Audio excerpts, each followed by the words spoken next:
What? This guy's ruining my fucking childhood, kind of. Are you serious? This guy's like the worst motherfucker on the history of the planet. Holy shit, this guy fucking sucks. All right, let's watch this Diddy doc. I don't know how I haven't seen this. All right, let's do it. Those of you who do not know, Diddy was, there's a video of him just assaulting Cassie and just being a complete fucking psychopath, as we all kind of knew that he was. Looks like this dude's about to get arrested. He made a public apology. I don't know if it was yesterday or today, so we will be watching that. From what I saw, it's very short. So I figured we would watch this first, maybe get some context. We will not be watching the video of him assaulting the woman for obvious reasons, but we'll watch this and then we'll watch the apology. I have seen neither. Powerful executive Sean Diddy Combs has had an ominous presence in the music industry for the past 30 years. From his suspicious involvement in the demise of Tupac and Biggie, his secretive ritualistic parties in the backrooms, as well as numerous accidental confessions, has made the public pre-decide that he is guilty of all accusations against him. Not only have multiple women filed formal lawsuits alleging him of violent sexual assault and humiliation, but now the federal government raided his home as they investigate his involvement in a global sex trafficking operation. Technically, at the moment, he is not being charged of any crime, but any day now, Diddy could feel the wrath of the American justice system. Yes, sir. Now, apparently, they're saying that the feds leaked that footage.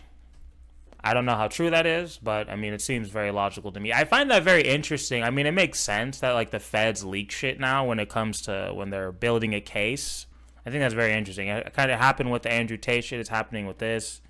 I wonder how that's going to continue to evolve in the justice systems. Today, we are going to unearth the secrets he never wanted the world to know with the goal of determining one thing: did he do it or not? It's first very important to understand Diddy's potential involvement in the murders of Tupac and Biggie, because if you believe those allegations to be true, everything that happens afterwards makes total sense. In the mid-90s, Diddy, also known as Sean Puffy Combs, was in the middle of the infamous East Coast vs. West Coast hip-hop rivalry. It all began with East Coast rapper and Bad Boy Records signee, the Notorious B.I.G., versus his enemy, West Coast rapper and Death Row Records signee, Tupac Shakur, and it ended with both of them being assassinated via drive-by shootings. Biggie's murder remains unsolved to this day, but in 2023 we learned that Keefe D was the shot caller for the group of individuals that killed Tupac. Although we do not know the specific details as to why these two rap legends were killed, through all the theories, key information, and first-hand recollections from friends and witnesses. Chobo's asking if you guys think Diddy is handsome. He really needs an answer. I love that we're talking about him murdering like two of the most iconic rappers of all time, and that's what comes to your mind. I mean, that's fine. That's fine. But he needs an answer. So if you guys could please indulge him in that, he'd appreciate it. Thank you. Of both murders indicate that Sean Combs had involvement in both murders. Biggie and Tupac were friendly and actually respected each other at first. Tupac had begun rapping in 1991 and within 2 years already had earned a platinum album. Biggie was a crack dealer who recorded freestyles for fun, until someone sent his tapes to Puffy, who signed him to Bad Boy Records for $25,000. Puffy was also able to use his status in the music industry to connect Big and Pac. Pac became a mentor to Biggie. He once even asked him to be his manager. I was there, nigga. I trained the nigga. He used to be under me like my lieutenant. The nigga, I used to come to New York. I used to do shows and let the nigga come on before I did Keep Your Head Up and Get Around. Because nobody knew the nigga in New York. And I used to tell the nigga, yo, if you want to make your money, you gotta rap for the bitches. Do not rap for the niggas. I told the nigga, don't rap for the niggas. Rap for the bitches. The bitches will buy your records and the niggas want what the bitches want. So all of a sudden, he changed from being listen to party and bullshit. That's the Drake route. That's the Drake route. Listen to his style. He changed from that to Big Papa. Pac believes that Biggie used him as a blueprint, changed his whole style, persona, and music to be more aligned with Tupac. Many people speculated that Diddy also had a slight obsession with Tupac. What the fuck is this dude wearing? Chobo, this is not helping your claims. Tupac. He started dripping himself in Versace after Tupac did it first. He also got romantically involved in women after Tupac had ran through them first, like Sarah Chapman, who ran around with Tupac in the 90s and is now the mother of one of Diddy's children. Pac's claims aged like fine wine when recently the internet figured out that Biggie's most successful hit, Juicy, was actually stolen by a Mississippi-based artist called Notorious B.I., who released a song called Big Daddy a year before Juicy that sounds exactly the same. Oh, he stole it from him. Is it what? This guy's ruining my fucking childhood, kind of. Are you serious? That was a stolen song? Is this propaganda? Wow. 3 minutes in and I've already learned like 17 things. Fuck. Maybe I am an Uncle Tom. Fuck. A coincidence that Notorious B1 and Notorious B.I.G. are very similar, and this song is called Big Daddy, and Biggie started going by Big Papa, but many people believe this was the mastermind of Diddy, My mom as knew he that, was a apparently. music industry expert who knew how to scout talent and assess a hit song before anyone else heard it. They believe Puffy instructed his artists to steal from Notorious B1, and Biggie trusted his boss and mentor. Pac and Big's rivalry began as a music-based competition. Who had more music sales? Who had the better fact? Okay, question. Can you be the best rapper of all time if you steal songs? Because some people put Biggie up there, right? I feel like that's fair to put him up there, but if this dude stole his biggest fucking song, you can't, right? Damn. That's tough, man. I'm absorbing this in real time. No Diddy. Wow, that's a lot. That's a lot to take in. No Diddy. Media representation, and cultural influence. But due to gangster rap creeping into the mainstream and the two being surrounded by legitimate gangsters, no one stole tensions anything. escalated to life. Mr. McCormick, what do you mean? Unless you're calling Patrick CC a liar here. Even my mother confirmed it was true. I mean, it's not looking good. Threatening conflict. In November 1994, Tupac was on his way to record some music at Quad Studios in New York City. Coincidentally, Biggie was there recording with Junior Mafia, which was a group of 4 friends that Big knew since their childhood. Puffy was there too, since Big was his artist, and anything that Big writes or records is technically owned by the Bad Boy label. Allegedly, also sold by Nicole. I appreciate the 5. And by the name of Jimmy Henchman, who is now serving life in prison, was planning a robbery on Tupac since Pac owed him some money. Many speculate that Jimmy told Puffy what was about to happen, but Puffy did not try to stop it. When Pac was outside the studio, he looked up and realized rapper Lil Cease, who is best friends with Biggie, was yelling at him from above. He was excited to see him because they were friends. He told him he was... Who let Anthony Mackie play Tupac? Who let that happen? Who let that happen? I need to figure out whose decision that was. Whose decision was that? Gonna go downstairs and meet him in the lobby. Pac got to the lobby downstairs when some men attempted to rob him at gunpoint, which quickly led to conflict and Pac being shot 5 times. In the middle of that trial, Shakur was gunned down, shot 5 times in what he claimed was a murder attempt and police called a robbery. Yeah, I would say if somebody shoots you five times, they tried to kill you. Yeah, I think that's fair. I think that's fair. I don't think he's jumping to any crazy conclusions there. As the police did their investigation, you can see Diddy looking around scanning the area with his head down. Keep in mind that after Tupac was shot, he got in the elevator and went upstairs where dozens of Bad Boy affiliates were located. Pac was interviewed by Vibe magazine detailing the night he was shot and the energy of the people around him while he was bleeding out. Because Andre Harrell was there, Puffy was there, Biggie. Right, crowd, this is why I'm suburban, bro. Being suburban is the way to be. Nobody approached me. I noticed that nobody would look at me. Andre Harrell wouldn't look at me. I had been going to dinner with him the last few days. Puffy was standing back too. I knew Puffy. He knew how much stuff I had done for Biggie before he came out. Based on Tupac's words here, fans in the media believe that he was hinting that Biggie and Puffy might be behind the attack, which bothered Big and Puff since publicly at this point they were still friends. Exactly, we're civilians over here. Why kill Tupac? Like, I don't see it. Like, what's the point? Why have him killed? How does that benefit you if you're Puff Daddy? Stuff, you know what I'm saying? And the rumors that's spreading is on some tip like we set them up, you know what I'm saying? And that's crazy. Well, it's just ridiculous, you know what I'm saying? But then I also understand that if you was to get shot 5 times, mine is just completely spinning, you know what I'm saying? You're real confused about your situation.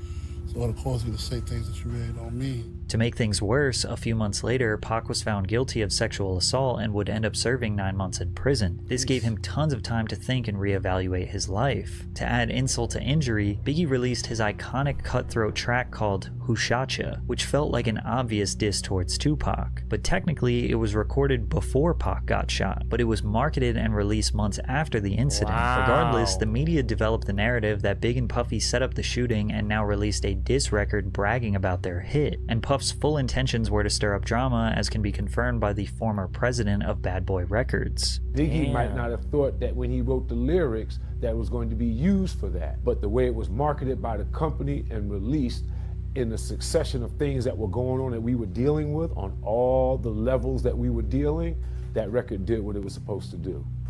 And that's a perfect example of how my former business partner works and thinks. Pac was sitting in jail already thinking that they set him up, and the release of this song was all the proof he needed. But this wasn't the only shooting that Puffy was involved in. It's also important to know that Tupac signed to Death Row Records while in prison after the label owner Suge Knight promised to use his money to get Pac released. As they were in the process of getting Pac out, Suge Knight and his best friend Jake Robles, aka Big Jake, were at the Platinum nightclub in Atlanta. Suge confronted Puffy at the club and was choking him. Puffy's bodyguard, Anthony Wolf Jones, steps in to defend him, and then things got out of hand. Next thing you know, shots are being fired and Suge's friend Big Jake was shot and killed. Whether or not Wolf shot Jake has never been confirmed, but Suge was holding Puffy responsible for the attack, which was enough to now ignite a feud between the two executives. Quick sidebar, recently fans have noticed that Puffy's firstborn biological son Justin Combs looks a lot like Wolf. How does your son look more like your best friend than you? Anyways, in October 1995, I know how. Because you're gay and you don't have sex with women. That's how. That's how.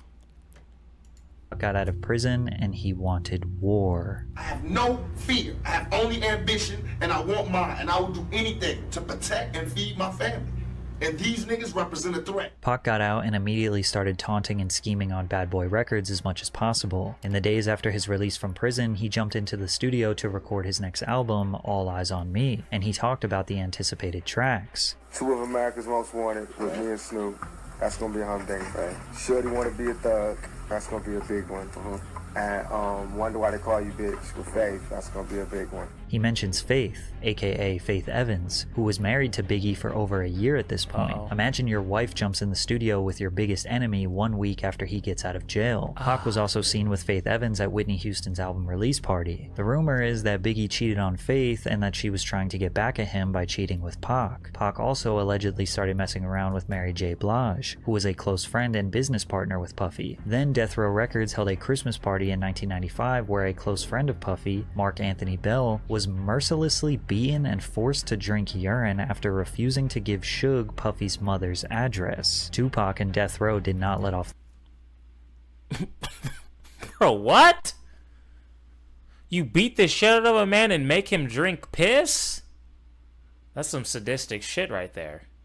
The gas. At the 1996 Soul Train Awards, Biggie won the award for Song of the Year. And bro, I was thinking the same thing. I forgot to say that. Whose piss? I'm assuming it's not his. Because you can't make him piss in a thing. And yeah, I feel like... Damn.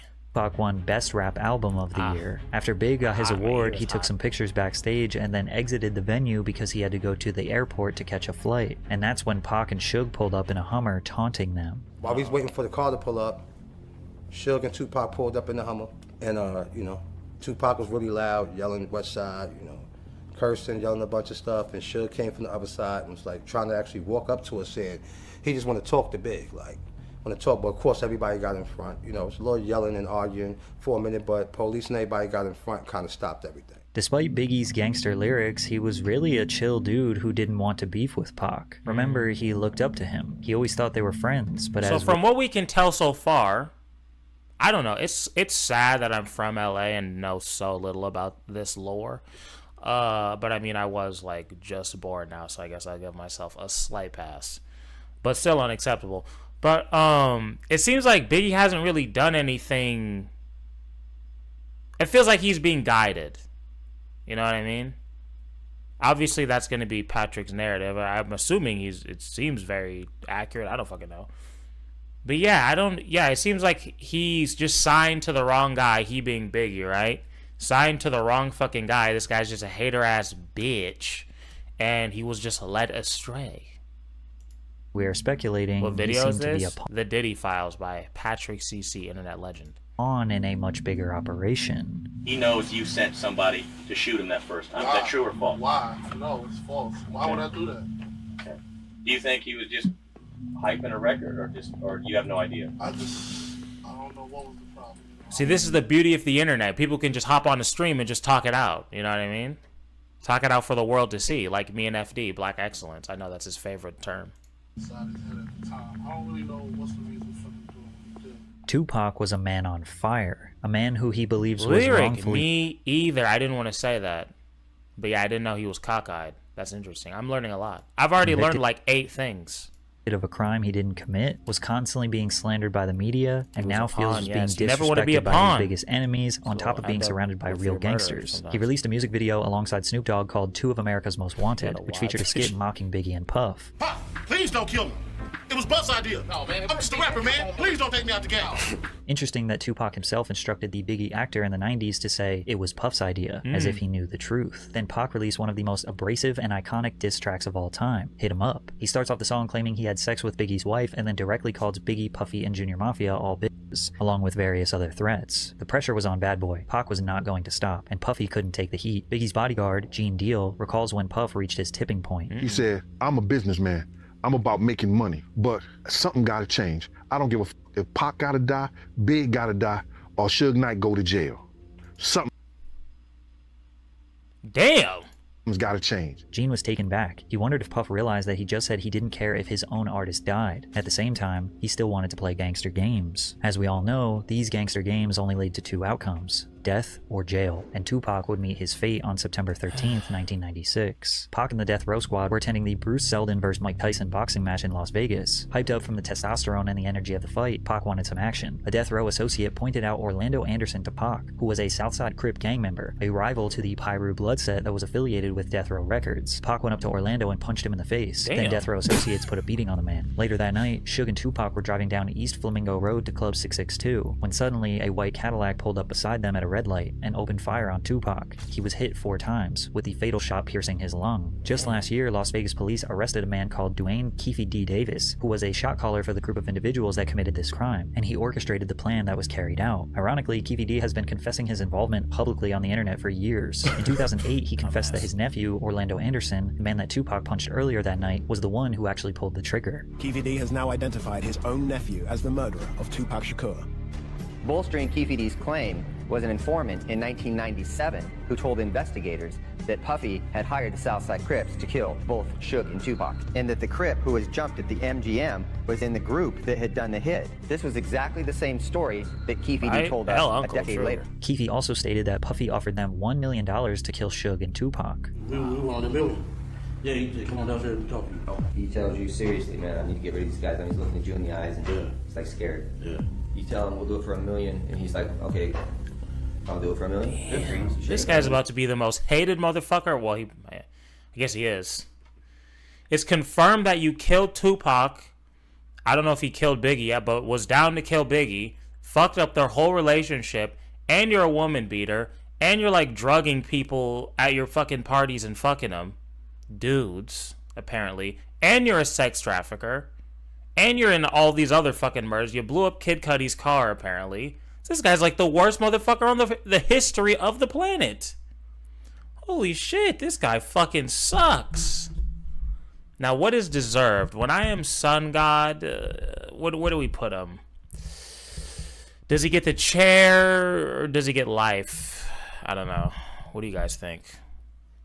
Chair or life? What do we think? What do you think is fair?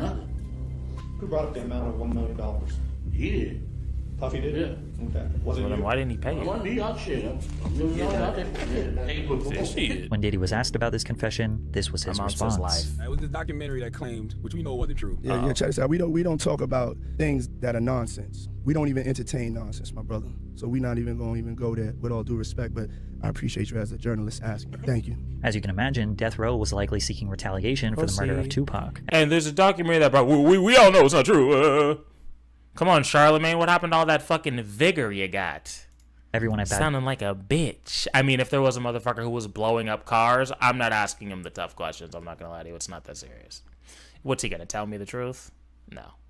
Boy Records knew they were not safe. I know this motherfucker was gonna kill his cash cow. What's he gonna do to me? I get it, Charlemagne. I'd be scared too. I'm not even gonna hold you accountable for that one. I get it. But they were especially not safe in Southern California. An LA kingpin called Gene Deal, Diddy's bodyguard. It's so sad that this dude is so scary. Look how pussy he looks.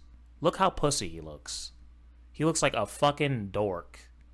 And that there but was this is the guy that ruined everything. Wow.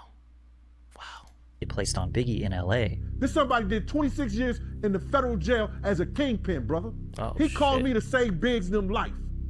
Tell them niggas not to go nowhere. It's a hit on them. You get this information from a kingpin, brother.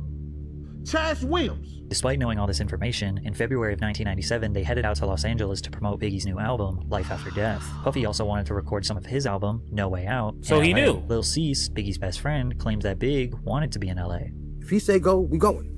If he stay, we staying. Big wanted to stay. I always tell people that, yo, why everybody always go, why y'all stay so long, or why you didn't tell him to go home? He's the boss.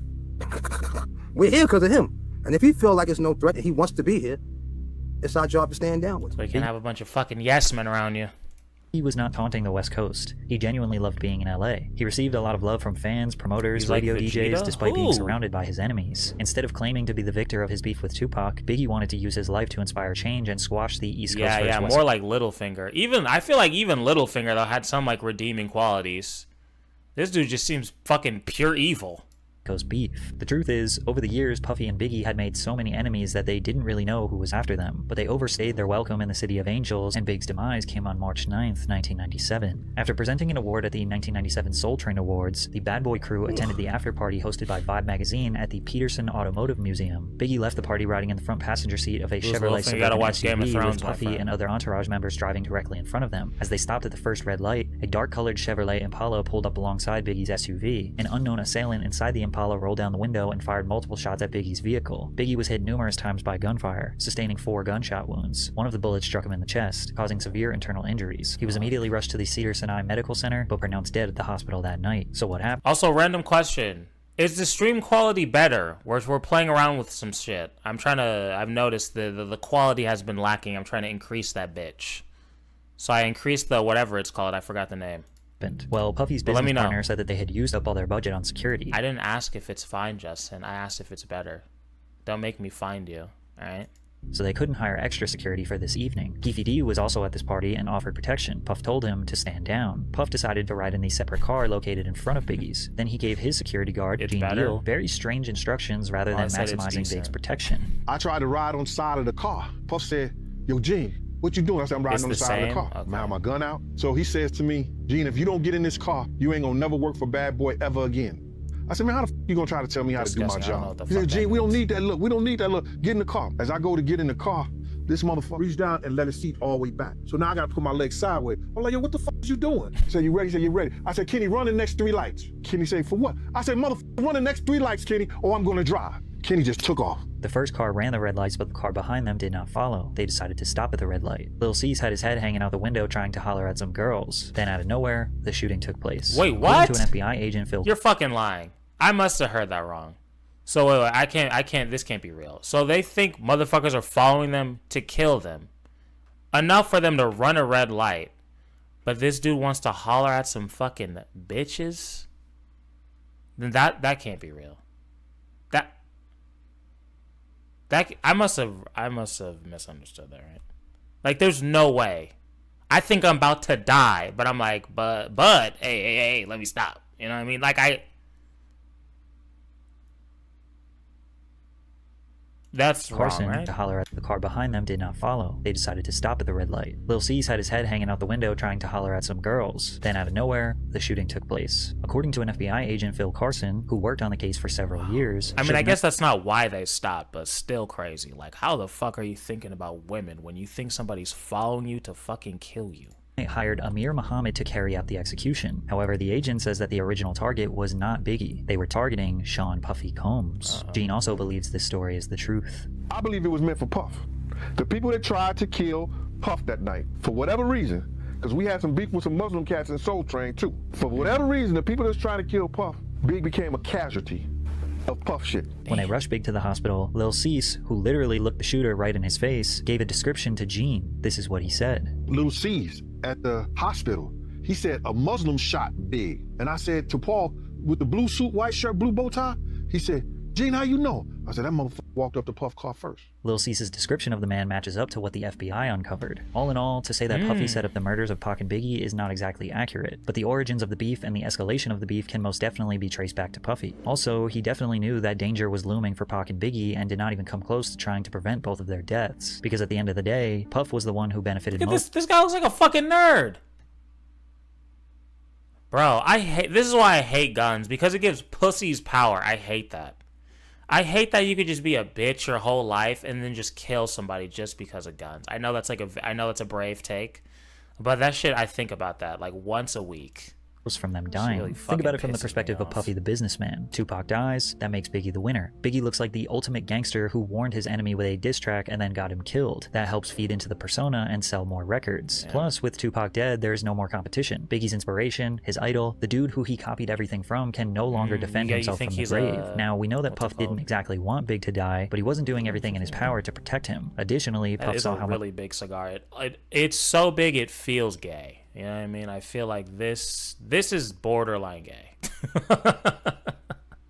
money Death Row was making after Tupac passed. Tupac Shakur sold 67,000 records in the week following his murder. 2 months after he died, they released The Don Illuminati, The 7-Day Theory, which Shakur recorded under the name Machiavelli. Also, brave take, I know. I'm against all post-mortem albums. I don't listen to them. I think they're fucked up. It debuted at #1 on the Billboard Hot 200 with first week sales of 664,000 and 250,000 the second week. To this day, Tupac has sold 75 million records, most of which came posthumously. Puffy owned all of Big's publishing. He allegedly purchased it from him for $200,000 years before he passed, which meant that everything he recorded or wrote for himself or other artists, Puff owned all of Biggie's percentage. Wow. Aside from the tens of millions of dollars in albums Big sold posthumously, he was also a prolific songwriter. He wrote all of Junior Mafia's album. He wrote for Lil' Kim. He wrote for Mace, Craig Mack. Also consider every single time he's been sampled over the years. Diddy has been making money off Biggie for more years than Biggie was alive. There were even suspicions that Biggie was aware of how much control Puffy had over his music and tried to sign over all his new music to his infant daughter, but passed away before he could get the business deals done.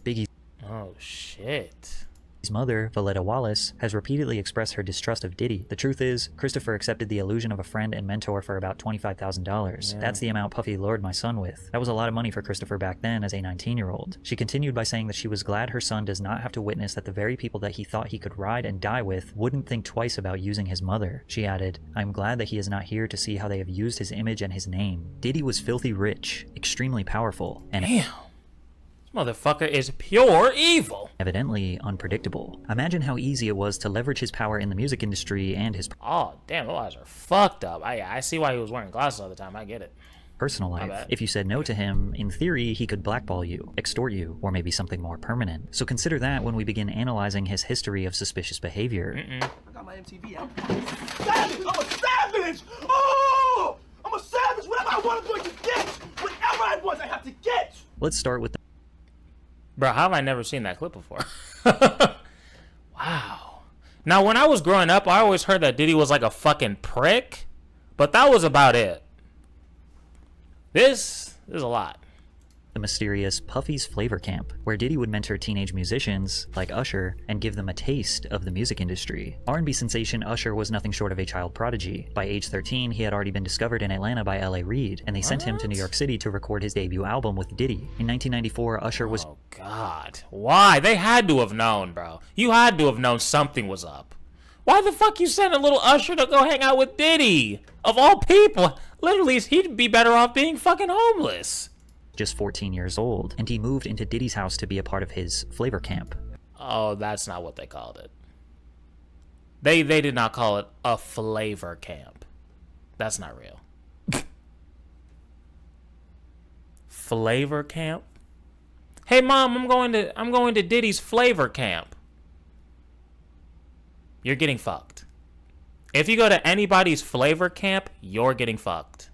I don't care what age you are, what sex you are, what religion you are, you're getting entered if you're going to a Flavor Camp.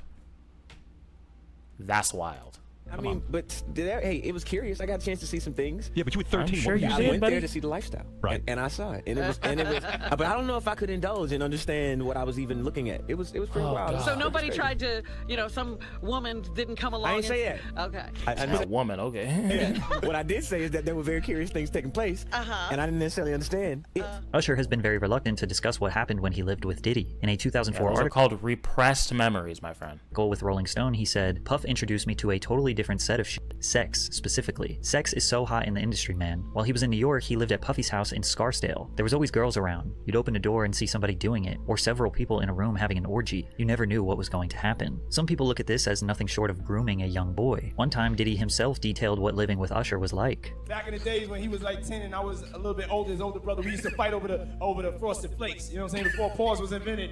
You know what I'm saying? But it's my brother for real. We used to actually wrestle off of the Frosted Flakes because he used to always get up early with me. Now he's one of the richest stars in the world. Yo, what the f did Puff just say? Even though Kevin Hart was just joking, before Kevin Hart sold out, he really was the only one that seemed to question what Diddy was talking about. But Usher looks kind of uncomfortable. And you'll notice a theme where Diddy is very comfortable touching other people, embracing them, calling them pet names, and almost always the other that Birdman is gay. The person's body language screams they do not like it. Man, you doing it, man. You deserve it, daddy. You putting in that work. But Usher is not the only artist in the industry who may have been a victim of Puffy's flavor camp. Justin Bieber was also mentored by Diddy early on in his career. Bieber, just after his 15th birthday, spent 48 hours that's no excuse. My mom said flavor was slang. I know it's slang. If you're going to a flavor camp, he said flavor, so I'm going to say it like that. I'm going based off of the documentary, all right? You're getting entered. That's a universal rule that we should all abide to. Did I say that right? I don't know. Diddy gifted him a Lamborghini Gallardo and let the world know why him and the teenager were hanging out. When we hanging out and what we doing, we can't really disclose, but it's definitely a 15-year-old's dream. I don't have legal guardianship of him, but for the next 48 hours, thank God, he's with me. So yeah, and we gonna go full crazy. Combs seems to what the fuck? These people have just been telling on themselves for years. I don't have legal guardianship, but we about to go buck full crazy. I mean, this could be... I'm trying to think of a context where this isn't weird. I know... Fuck, this is a lot. Be acting strange, but Justin seems alright. At the time, he was still a young star, glamorized by the industry. 1 year later, his demeanor towards Diddy was much different. What's up, man? You good? I'm good. How are you? Young brother, everything's good? Selling out arenas and everything? Starting to act different, huh? Oh, wow. You ain't been calling me and hanging out the way we used to hang out. Well, I mean, you try to get in contact with me, through all my, partners and whatnot. Oh, my God. But you never really got my number, so. Now, Combs is renowned for... Jesus Christ.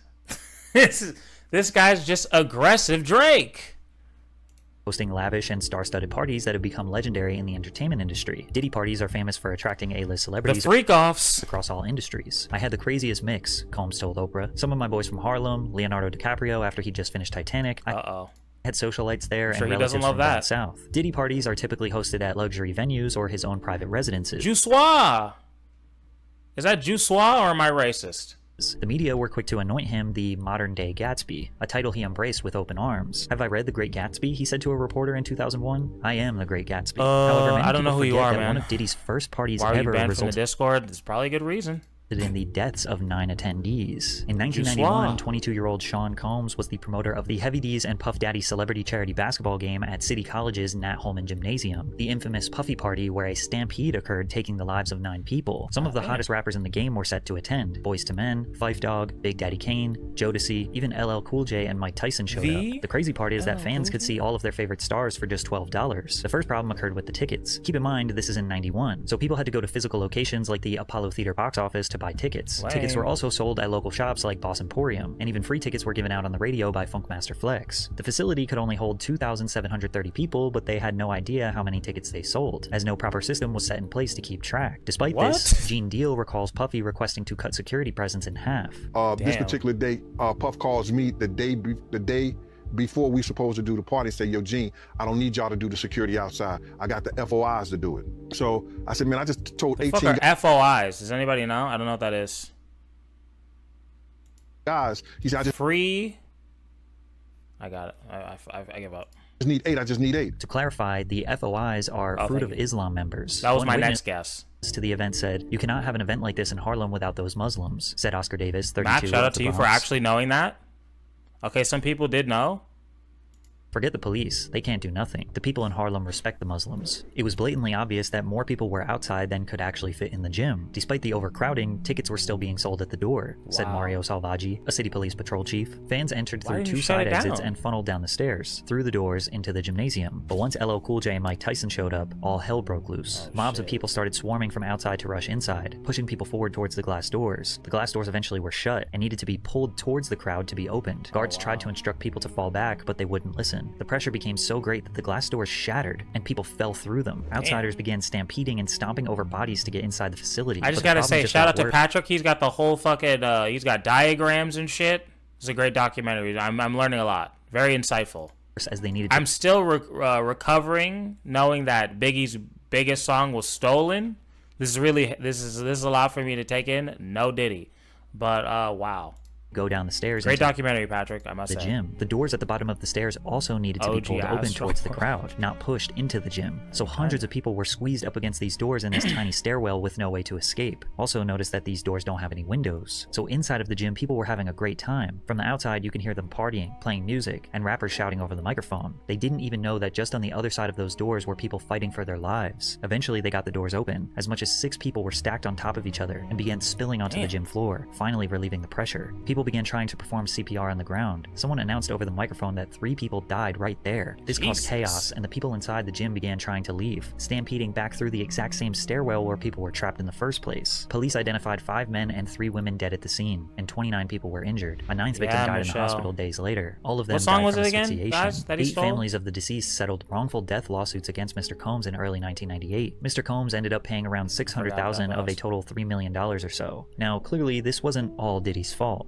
Legally, the courts claimed the city 50% responsible and the promoters 50% responsible. Regardless, death and dark energy seemed to lure around Diddy since his earliest days. From there, he kind of stopped throwing parties for the public and started to keep them private. However, over the years, disturbing rumors have spread regarding what happens during Diddy's parties, ranging from group sex rituals to casting couches where newcomers would secure their future in various industries. The biggest rumor is that aspiring male talent would need to pleasure other powerful men to advance their careers, and apparently it's an open secret in the music industry, which is why Shannon Sharp erupted in laughter when Cat Williams said, "Because P. Diddy be wanting the body, and you gotta tell him no. You got to tell him no." I did. Now, Diddy has 6 biological children with 3 different women. He has had multiple high-profile relationships with the likes of Jennifer Lopez, Naomi Campbell, and Cassie. But you'll notice that most of the party stories that circulate involve him being surrounded by men. Josh Ostrovsky, who goes by The Fat Jewish on social media, detailed his strange experience at a Diddy party. I'm on ecstasy, and I'm trying to find the bathroom. And I can't find the bathroom, and I get lost. So I open the door, and in that room, there are a bunch of men.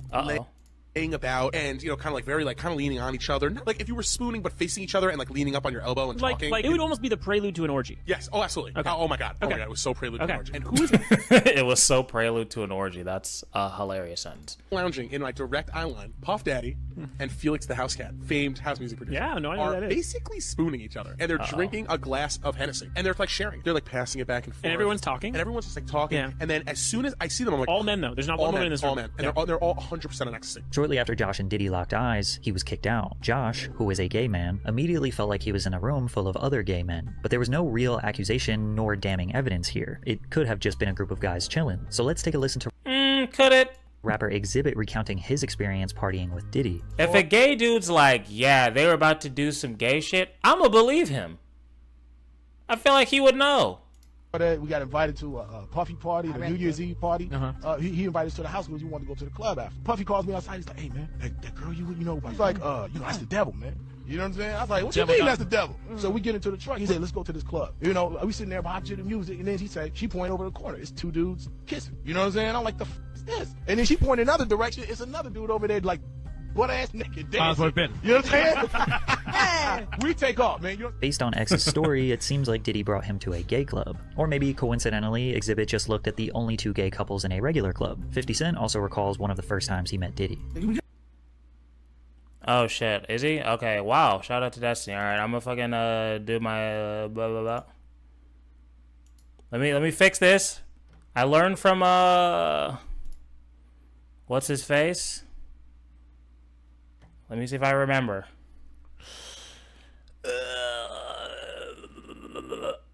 Is it?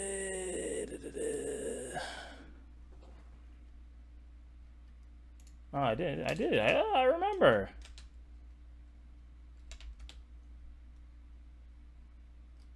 What the fuck? How come when I type in his fucking name?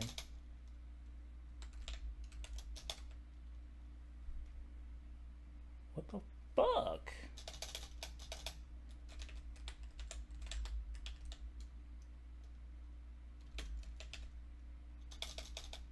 Fuck. Whenever I type in Destiny.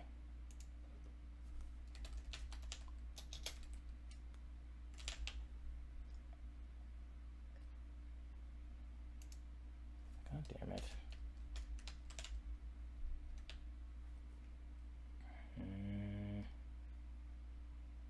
Oh, there we go.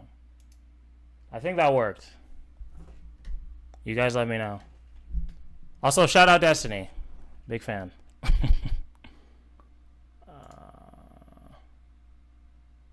Point in another direction. I think I did it so everybody can. Let me know if that worked, people. Oh, he's already gone? Oh, well, never mind.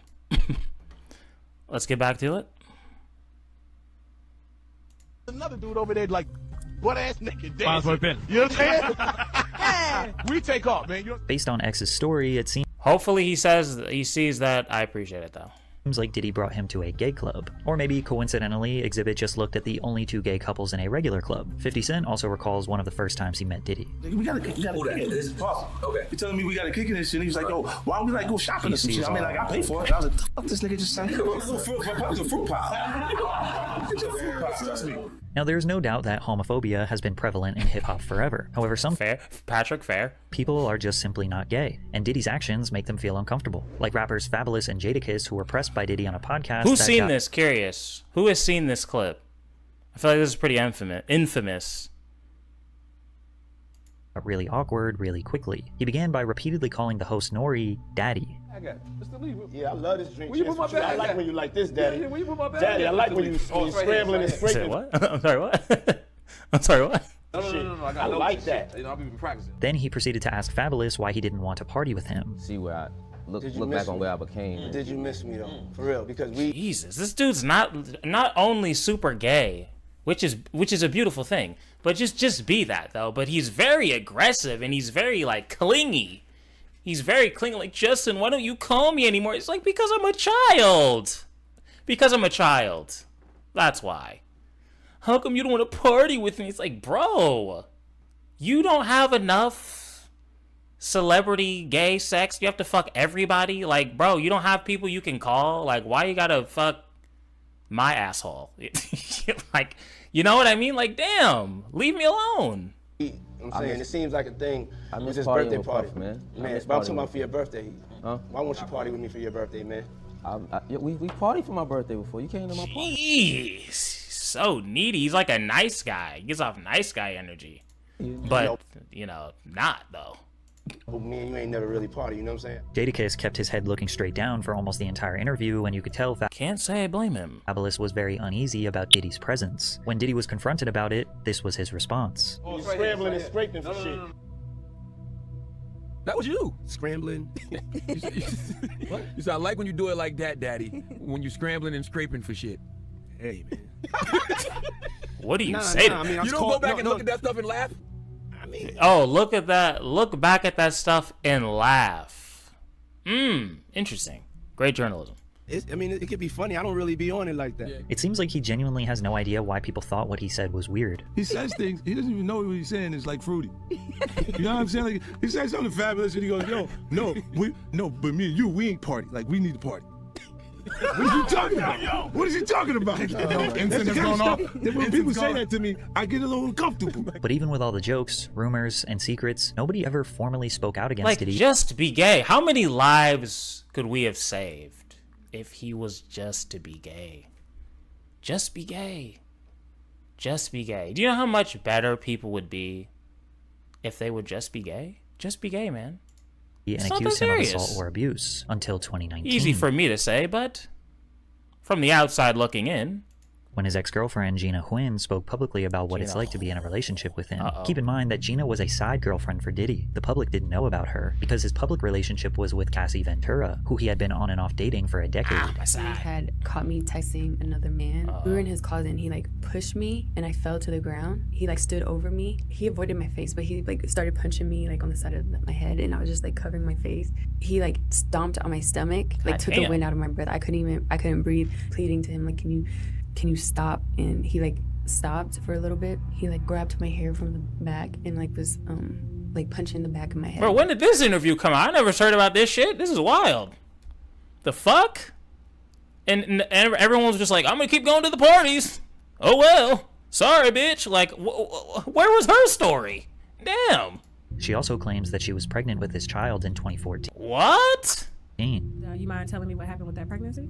He was like, you're gonna get an abortion, right? I was like, I don't know yet. And then he offered me $50,000 to get rid of it, but I turned it down because I just loved him. Gina did not take the money, but she also did not have the child. 4 years later, she got pregnant again. Gina goes on to detail multiple other instances of emotional and physical abuse, but she never filed any formal charges. It wasn't all the way until November of 2023 that someone finally filed a formal lawsuit against Diddy. After that, the floodgates were opened, and Sean Combs' dark past crept out of the shadows. In the lawsuit, Cassie Ventura, his longtime girlfriend, accused Mr. Combs of repeated physical abuse over about a decade. As you can imagine, this lawsuit and these allegations went extremely viral. After all these years of shady rumors, weird behavior, and dark secrets, the entire world was prepared for Diddy's decline. Ventura and Combs met in 2005 when she was 19 and he was 37. He heard a song she was marketing called Me and You. He then contacted Ryan Leslie, who wrote Cassie's first single, and paired Bad Boy Records with Leslie. Is that the guy who I learned about the marketing shit from?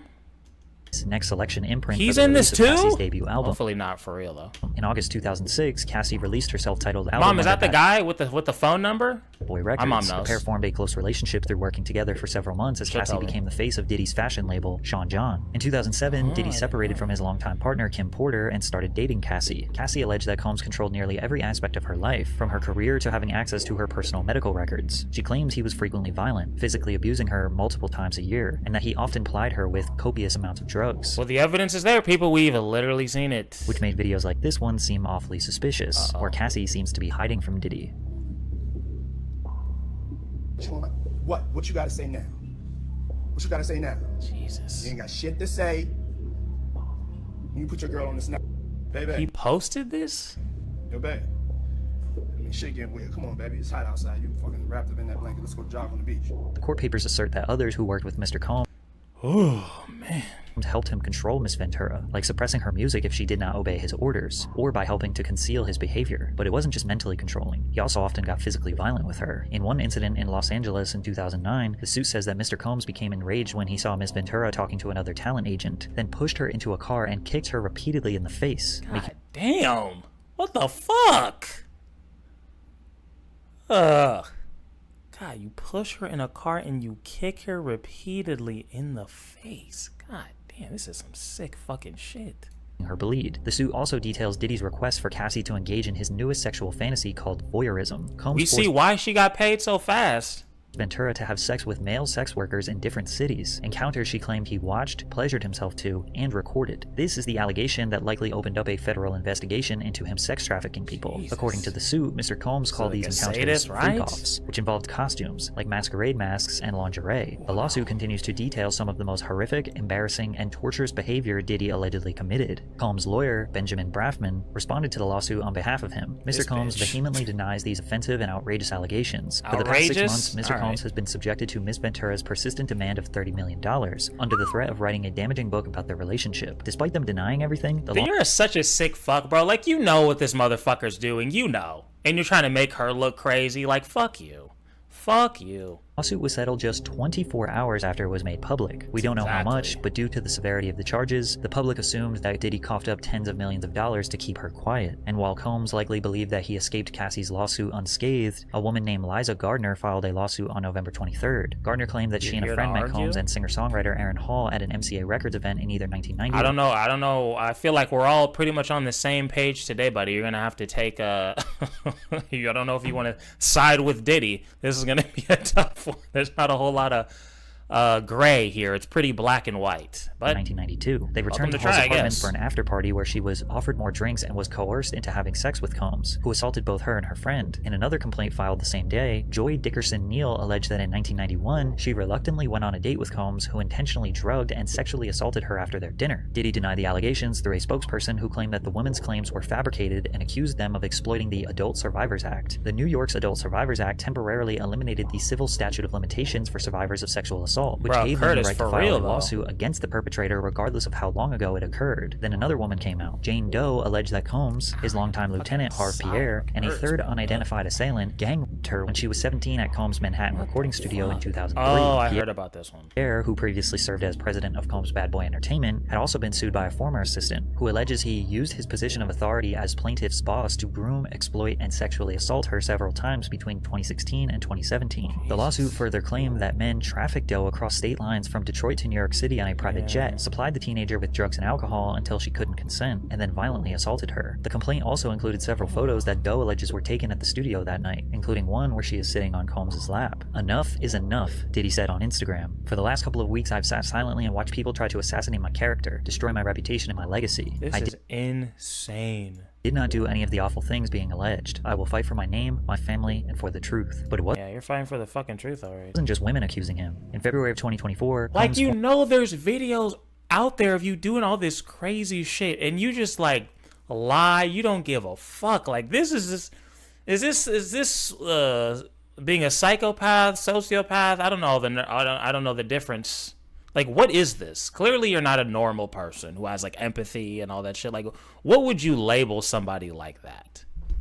Who would just do, like, the most evil shit in the world, and as soon as there's just, like, a little bit of pushback, they act like the biggest fucking victims in the world and try to gaslight you into being whatever the fuck. Former producer and videographer. Sometimes when I'm mid-sentence, my brain just shuts off. It's like, once it feels like you get the point, it just stops working. It's a problem, but we're working on it. Rodney Lil Rod Jones filed a federal lawsuit against Combs, alleging Combs sexually harassed, drugged, and threatened him. According to the lawsuit, Rodney Lil Rod Jones lived with Combs between September 2022 and November 2023, during which he worked on Diddy's most recent album, The Love Album, Off the Grid. As Combs' videographer, Jones allegedly secured hours of footage and audio recordings of Combs engaging in illegal activity. The activity the suit alleges includes acquiring drugs, soliciting sex workers, providing laced drinks to minors, and sexual assault. Jones alleges that providing laced drinks to minors and sexual assault. he was the victim of constant unsolicited and unauthorized groping and touching of his anus by Mr. Combs. A lot more than that, Knox, man. That's a good start. Mr. Jones was forced by Mr. Combs to work in Mr. Combs' bathroom as Mr. Combs walked around naked and showered in a clear glass enclosure. In the lawsuit, Jones also alleges that Young Miami, who is Diddy's most recent girlfriend, was among those who were paid a monthly fee by Diddy to work as his sex workers. Jones believed Diddy was grooming him with the goal of passing him off to others. While on a yacht in January of 2023, Jones alleges he was introduced to Oscar-winning actor Cuba Gooding Jr., who proceeded to grope and fondle him until being forcibly pushed away. Jones claimed that Cuba Gooding Jr. is involved too? Damn! Nobody's safe. Bro, why are they going after everybody that I love, kind of? I don't know. Snow Dogs? Boys in the Hood? What else? Radio? Fucking... That's it. That's all I got. Ow, fuck, my side hurts, dude. I'm being attacked by the Matrix. Bro, Cuba Gooding Jr. too? Come on. That Diddy... Biggie's a fraud. What else? I feel like it's really just those two things. I mean, it's not like I was like, oh no. Not Diddy. We all knew Diddy was a piece of shit for like a while now, but like, damn, Cuba Gooding too? Damn.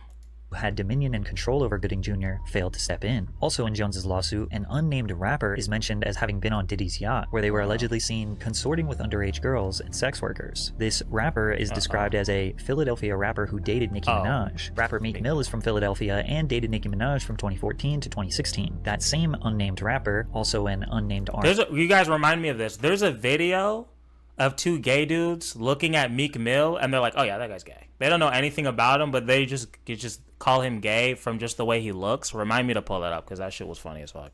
R&B singer and producer Stevie J allegedly engaged in sexual intercourse. Stevie J looks like a rapist. I don't know if you guys know who he is. Let me show you.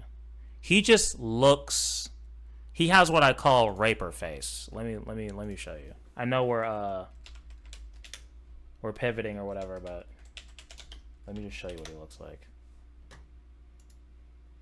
Just in case.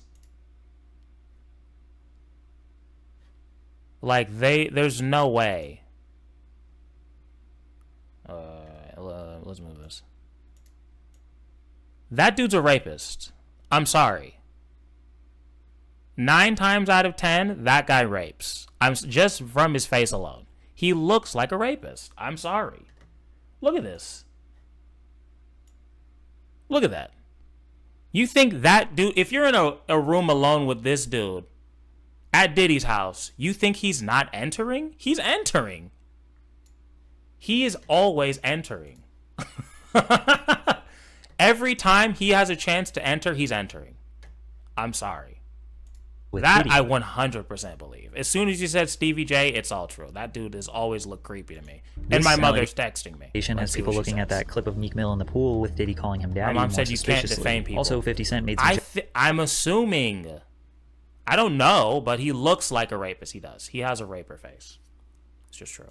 jokes about Diddy and Stevie J on Instagram, to which Stevie J responded with not You all denying the know. allegations, but challenging 50 Cent to a boxing match. However it go, I want you to fade, nigga.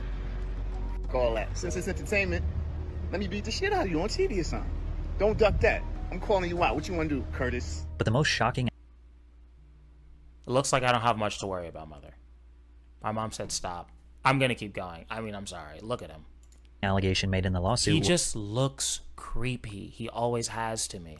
...was Mr. Jones discovered that Mr. Combs has hidden cameras in every room of his homes, Oh, wow. and that Diddy was secretly recording artists and powerful executives, like Lucian Grange, who was mentioned in the lawsuit, who may or may not have participated in the free... Uh-oh! Full circle with the Drake shit. Offs. If this turns out to be true, we might see some of the most powerful people in the entertainment industry get exposed, and 50 Cent wants to be a part of the expose.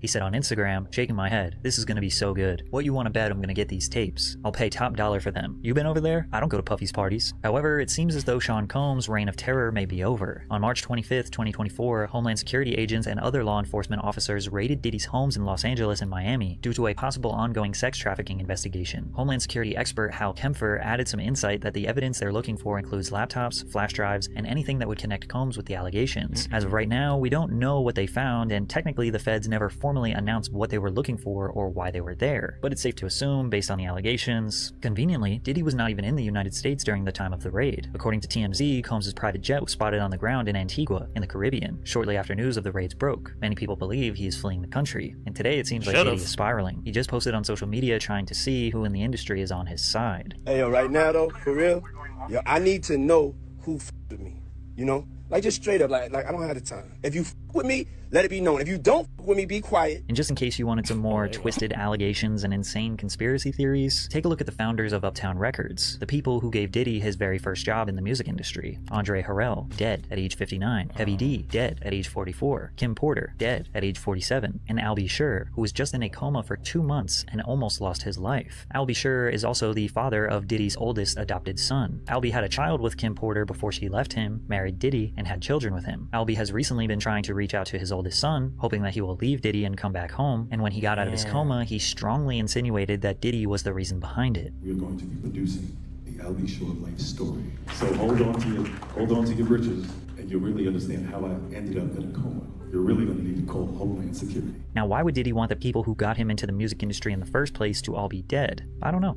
Your guess is as good as mine. But it seems like almost everyone around Sean Combs for his whole career... Well, this guy is a fucking supervillain. Either dies, disappears from relevance, or speaks out against his devilish ways. Yet nothing bad ever seems to happen to him. He just seems to get more successful and rich. Is it a coincidence? Maybe. But for now, we will just have to see how that... No, it's not.